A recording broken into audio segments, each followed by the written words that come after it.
salaamaaleykum waa ma ne patriote tey nag moom damaa ñëw wax ci sunu Amadou Ba bu Pastef nag laa wax Amadou Ba Pastef jërëjëf Amadou Ba kontaan nañu patriote yëpp laa waxal te samay kàddu yi maa ngi waxal bépp patriote boo xam ne mën ta wax patriote yëpp a kontaan ci yow nee nañu macha allah nee nañu jërëjëf yal na leen yàlla lafal cat bàkki Serigne Touba Mbàkke lii lañ doon xeex ngeen taxawal ñu ci ensemble ba wax fa dëgg goo xam ne àdduna yëpp dinañ ko xam ne lii ngeen wax mooy dëgg taxaw ngeen ñu de billaay wallaay taala kontaan naa nag man moom kontaan naa awma lu ma la mën a jox bu ma amoon lu ma mën a am naa la ko jox mais lii rek laa mën wax ñëpp dégg ma Amadou Ba kontaan nañu ñu ngi lay sant di la gërëm macha allah dama ne patriote yi génn leen ngeen defal Amadou Ba bi ay vidéo te ngeen mayal ma ko ay kër Amadou kontaan nañ de dangaa boole yar diine am dal ñëpp respecté la nga bëgg Sénégal taxaw Sénégal fa nga taxawoon ba tey Amadou Ba li ñu fi def yëpp ñun fàttewuñ ko de ba mu commencé ba tey ñu ngi lay gis mosoo def fët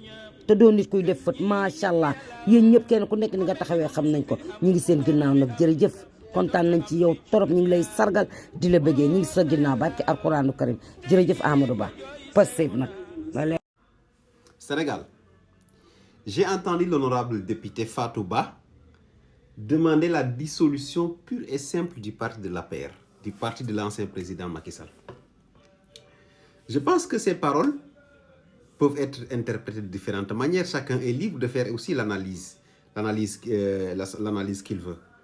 Mais moi, ce que je sais et ce qui est sûr, c'est qu'un parti qui a hébergé des terroristes, parce que les nervis, c'est des terroristes, c'est des gens bien entraînés, bien nourris, à qui on a donné des armes et on les a demandé de tirer sur des Sénégalais désarmés. Le terrorisme, si on revient à la définition, c'est le fait d'appliquer de la terreur sur une personne. Et je pense que les nervis, ce qu'ils faisaient, c'était du terrorisme. Sous la couverture du président, du grand chef, le grand délinquant Macky Sall. Donc, moi je pense qu'aujourd'hui, déjà, le siège de l'APR doit être confisqué par l'État du Sénégal parce qu'ils ont volé les terrains de Dakar Dem Dikk pour y construire leur siège en toute illégalité. Ils ont volé l'argent des Sénégalais pour construire un siège. Ça, c'est un.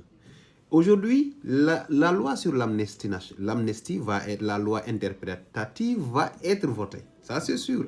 Elle va passer. Je pense qu'après cette loi-là, ce qu'on doit faire, après avoir déterminé toutes les responsabilités, qui est responsable de quoi, qui a fait et quel milieu a joué tel rôle. Parce que tout le monde sait que le quartier général des nervis, c'était le siège de l'APR, disons la vérité. Donc, est-ce qu'on doit accepter qu'un quartier général de ces gens-là qui ont tué des dizaines de Sénégalais, que ce quartier général-là ne soit pas repris par l'État? Je pense que l'État doit mettre la main sur ce bâtiment, sur ce parti-là, sur ce siège et en faire le siège de Dakar Dem Dikk. Au moins, ça va les décharger de charges locatives. Parce que c'est un parti de délinquants. Je suis entièrement d'accord avec la position de Madame Fatou Ba quand elle dit ça. Et je l'ai toujours dit, j'ai toujours dit que ce parti-là ne doit plus exister. Ce parti est une menace pour la cohésion nationale. Ce parti est une menace pour la coexistence pacifique des Sénégalais. C'est un parti qui prêche la haine, c'est un parti qui envoie la mort aux citoyens. Des dizaines de Sénégalais ont été tués, des milliers faits prisonniers. Sans jugement. Après, ils votent leur loi satanique, amnistie, pour se protéger. C'est trop facile. Vous saviez nettement que dès que vous perdez le pouvoir, on allait l'effacer et on allait dégommer cette loi satanique. Parce que ces gens-là qui ont été tués, ces jeunes Sénégalais-là, ils ont le droit. Ils ont le droit à la justice. Comme vous avez le droit à être politicien, à avoir du travail, à se nourrir dignement.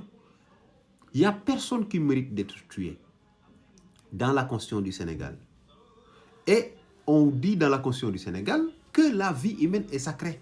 La sacralité de la vie humaine. Donc, dès l'instant que vous tuez une personne, vous désacralisez la vie humaine. Et vous êtes entré en déphasage direct avec la Constitution du Sénégal qui préconise la préservation des vies humaines. D'éviter tout acte tendant à malmener ou bien à pouvoir compromettre la vie. Donc, aujourd'hui, Madame Fatou Ba, vous avez mon soutien. Je le dis, ce parti ne doit plus exister dans l'histoire du Sénégal. Ce parti est dangereux pour la cohésion nationale. Ce parti a fait du mal à des familles, à des milliers de familles. Aujourd'hui, il y a les victimes qui ne vont plus jamais être des personnes normales. Ce n'est pas possible parce que certains ont eu des handicaps à vie à cause des tortures. Torturer une personne jusqu'à le tuer, jeter en mer des enfants de ton pays. Aujourd'hui, c'est eux qui viennent là vouloir nous donner des leçons. Comme l'a dit l'autre député, je ne sais même plus, quelqu'un qui t'a tué, qui t'a torturé, qui t'a martyrisé, s'il te donne des conseils sur comment tu dois gérer ton pays, il ne faut pas l'écouter. À moins que tu sois débile. Et je suis sûr que le nouveau gouvernement là, les députés que nous avons envoyés à l'Assemblée nationale, ce n'est absolument pas des gens débiles. C'est des gens normaux, c'est des gens qui savent exactement ce qu'il faut faire. Ziguinchor. Baye Cheikh Diop, 17 ans, région de Dakar. Cheikhouna Ndiaye, 22 ans, région de Dakar. Papa Sidi Mbaye, 20 ans, région de Dakar. Alassane Bari, 17 ans, région de Dakar. Mansour Thiam, Dakar. Famara Goudiaby, 19 ans, région de Ziguinchor. Sadio Kamara, 18 ans, région de Kolda. Moussa Dramé, 35 ans, région de Dakar. Massiré Gueye, 15 ans, région de Dakar. Cheikh Wad, 32 ans, région de Dakar.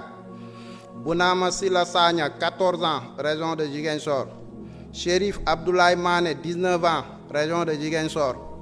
Idrissa Goudiaby, 43 ans, région de Ziguinchor. Alexis Abdallah Diatta, 28 ans, région de Ziguinchor. Gora Diop, 27 ans, région de Dakar. Mamadou Korkaba, 22 ans, région de Ziguinchor. Adji Diallo, 16 ans, région de Dakar. Assimi Diédhiou, région de Ziguinchor. Ismaïla Pandos Diédhiou, région de Ziguinchor. Pape Amadou Keïta, 16 ans, région de Dakar. Aliou Bodian, 37 ans, région de Kolda. Baye Fallou Sen, 17 ans, région de Dakar. Séni Koli, 26 ans, région de Dakar. Khadim Ba, 21 ans, région de Dakar. Mornger Ndiaye, 22 ans, région de Dakar. Mohamed Silla, 19 ans, région de Dakar. Babacar Samba, 20 ans, région de Dakar. Omar Sarr, région de Ziguinchor. Sidia Diatta, 32 ans, région de Ziguinchor. Elhadj Mamadou Cissé, 26 ans, région de Dakar. Tamsir Cissé, région de Dakar. Mamadou Moustapha Gueye, 44 ans, région de Dakar. Bakary Diémé, 27 ans, région de Dakar. Serigne Fallou Sall, 17 ans, région de Dakar. Malang Mané, région de Dakar. Lassana Diarisso, 21 ans, région de Dakar. Bassirou Sarr, 31 ans, région de Dakar. Ismaïla Traoré, 28 ans, région de Dakar. Ibrahima Drago, 24 ans, région de Dakar. Mamadou Ndoye, 53 ans, région de Dakar. Ousmane Badio, 17 ans, région de Ziguinchor. Souleymane Sano, 25 ans, région de Ziguinchor. Modou Bey, 25 ans, région de Ziguinchor. Doudou Diène, 34 ans, région de Dakar. Abdoulaye Kamara Di Baba Kane, 38 ans, région de Dakar. Mohamedou Harouna Tall, 44 ans, région de Ziguinchor. Ousmane Dia, 26 ans, région de Thiès. Modou Kanté, 24 ans, région de Ziguinchor. Baraba, 25 ans, région de Dakar. Mamadou Saliou Diallo, 43 ans, région de Kolda. Moustapha Badji, 40 ans, région de Ziguinchor. Thierno Dahaba, 21 ans, région de Ziguinchor. Alpha Yoro Tunkara, 22 ans, région de Saint-Louis. Landing Camara Di Diédhiou, 17 ans, région de Ziguinchor. Prosper Clédor Senghor, 22 ans, région de Saint-Louis. Modou Gueye, 23 ans, région de Dakar. Baitir Fall Di Elhadj Fall, 50 ans, région de Dakar. Pour ne citer que cela, parmi les tant de victimes Sans oublier aussi Fulbert Sambou, Didier Badji, François Mankabou, et même ceux qu'on appelle les victimes du bus de Yarak, Fatoumata Bintou Diallo, 21 ans, de même que Oumou Kalsoum Diallo, 7 ans. Merci beaucoup.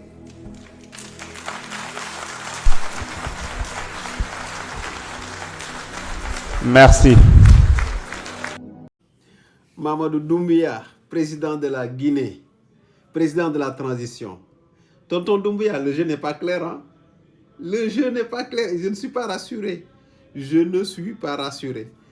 Les Guinéens sont appelés à un référendum le 21 septembre. Un référendum constitutionnel. C'est ça qui me fait peur. On sait ce que ça veut dire, référendum. Souvent, en Afrique, quand on parle de mandat, quand on parle de troisième mandat, quand on parle de transition, c'est un jeu. C'est le jeu du dromadaire. Comment il le disait là? Le dromadaire qui se moquait du chameau. Je ne sais pas comment le disait Abdoulaye Maïga. Vous vous rappelez dans sa fameuse tribune aux Nations Unies? Le monde s'en rappellera. Exactement, le dribbleur qui se dribble lui-même. Exactement, je pense que c'est ce terme-là. Mais là, il appelle les Guinéens à venir voter pour une nouvelle constitution à partir du 21 septembre. Je ne suis pas rassuré. Je ne suis pas rassuré parce qu'en réalité, ce qu'on demande à Mamadou, ce que les Guinéens demandent à Mamadou Doumbouya, c'est d'organiser des élections comme il l'avait promis. En plus, c'est lui-même qui avait dit je suis venu pour faire une transition et partir. Donc, les militaires ont encore frappé fort et vont encore frapper fort. Le gars du Gabon a fait ce qu'il a fait. Lui, on sait nettement qu'il va gagner les élections parce qu'il a tout fait pour que le système lui soit favorable. Ça, c'est pas un débat. Il va rester au pouvoir. C'est un mec du système. Il n'est pas arrivé au pouvoir par hasard. Il faut réfléchir. Tout le reste derrière, c'est du blabla. Mais c'est un mec du système. Et là, Mamadou Doumbouya est là qui déjà, pour sa sécurité, il sait nettement que c'est très préoccupant. Parce que là, du point de vue sécuritaire, le gars doit faire très attention. Oui, il faut qu'il renforce sa sécurité. Parce qu'en Guinée, là, les gars ne rigolent pas. Hein. Les gars ne rigolent pas. Récemment, ils ont libéré Mamadou Toumba. Ils ont libéré Dadis Camara et laissé Toumba en prison, là. Mais il y a des dizaines de Toumba Diakité en Guinée. Hein. Moi, je vous le dis, hein, il n'a qu'à faire très attention. Si j'étais lui, j'allais juste organiser des élections et partir. Rester une légende. Moi, je ne sais pas pourquoi les Africains n'aiment pas être des héros. Ils n'aiment pas être des héros. Ils sont toujours là. Quand on les aime, ils abusent du peuple jusqu'à ce que le peuple les vomisse. Ils ne restent pas dans l'histoire à cause de ça. Et pourtant, c'est des gens qui pouvaient... Il y a tellement de belles manières de rester dans l'histoire d'un peuple, comme l'a fait Ousmane Sonko. Il faut dire que le peuple peut vivre avec un autre président qui n'est pas moi. Et moi, je peux vivre sans le pouvoir et le peuple, le pays ira mieux. Mais ils ne vont pas le faire. Ils vont penser qu'ils sont indispensables. Je le dis tout le temps, il n'y a pas une personne indispensable dans un pays. Il n'y a que des hommes importantes. Quel que soit le statut, quelle que soit la personne que vous n'êtes pas indispensable. Vous êtes justement et uniquement importante. Donc, il faut qu'on arrête cette idée-là. Et souvent, c'est les entourages de ces gens-là qui les mettent dans des problèmes. Et après, quand ça va dégénérer, quand ça va souffler, les balles vont souffler dans les oreilles des bérets là, c'est toujours des civils qui vont perdre. Et les gens qui les ont mis dans cette gouffre-là, ils prennent le vol, leurs familles sont déjà aux États-Unis, au Canada ou autre. C'est dommage. Il était tellement facile en Afrique, dans des pays comme ça, de rester dans l'histoire. Imaginez Mamadou Doumbouya, il fait une transition. Il refait de nouveaux contrats avec les entreprises impérialistes. Il se met à l'écart. Il sera une icône qui sera adulée. Et moi, j'aurais vraiment aimé avoir des gens comme ça dans les pays africains, dans chaque pays africain. De grandes personnalités qui ont sauvé le pays et après qui se retirent, qui savent qu'ils peuvent vivre après le pouvoir. Leurs familles peuvent vivre en paix après le pouvoir. ils peuvent être heureux, joyeux après le pouvoir. Mais pourquoi à chaque fois on cherche des moyens à s'éterniser au pouvoir, ou bien on cherche un moyen pour ne pas donner le pouvoir à des autres ou à d'autres personnes, ou bien même éliminer tous les dauphins pour se présenter comme étant indispensables. Ça, je parle de ceux qui se disent les démocrates là, comme ce qu'on a en Côte d'Ivoire. On l'avait avec Macky Sall qui a éliminé tous ces dauphins. Alassane Ouattara qui a éliminé tous ces dauphins. Touadéra pareil. Ça, c'est les pays qui se disent c'est des pays démocratiques. Mais pourquoi vous ne voulez pas rester dans l'histoire? Pourquoi vous ne voulez pas être des héros? Comme si l'Afrique n'a pas le mérite d'avoir des héros, des dirigeants dignes, des dirigeants qui sont là, qui règlent un problème du peuple et qui passent à autre chose. On a le droit à est-ce qu'on n'a pas le droit, nous, d'être heureux, d'avoir des hommes politiques dignes, des hommes politiques qui ont sacrifié leur vie pour le pays et rien que pour le pays? On a envie d'avoir des hommes politiques qu'on adule par leur courage, leur intelligence, leur patriotisme. Mais pourquoi on n'en a pas? À chaque fois que vous adulez quelqu'un, dès que le pouvoir commence à prendre fin, vous voyez un nouveau visage. On fait de l'éternel recommencement, nous les Africains, en matière de pouvoir. Tout ce qui se fait aujourd'hui là a été fait par d'autres personnes. Dès que les putschistes, ou bien même dès que les gens de la transition arrivent, dès qu'ils posent un premier acte, tu peux le coller directement à un acte qu'une autre personne n'avait fait. Donc il n'y a rien de nouveau. Il n'y a rien de nouveau. Vos jeux politiques, on le comprend parce qu'on l'a vécu dans l'histoire. On a vu la même chose. On a vu des gens faire pareil. On a vu là où ça a fini. Soit c'est des balles qui vont siffler dans vos bérets, vous allez fuir. Sinon des balles qui vont exploser vos crânes. Et ça, on ne veut pas. On veut avoir des présidents, des héros, des gens qu'on va aduler après leur présidence. Parce que la vie existe après la présidence. La vie existe après la gouvernance. Pourquoi vous ne pouvez pas vous mettre ça dans vos têtes? Vous avez vécu jusqu'à avoir la trentaine, quarantaine avant d'avoir le pouvoir. Donc, vous savez que vous pouvez vivre sans le pouvoir.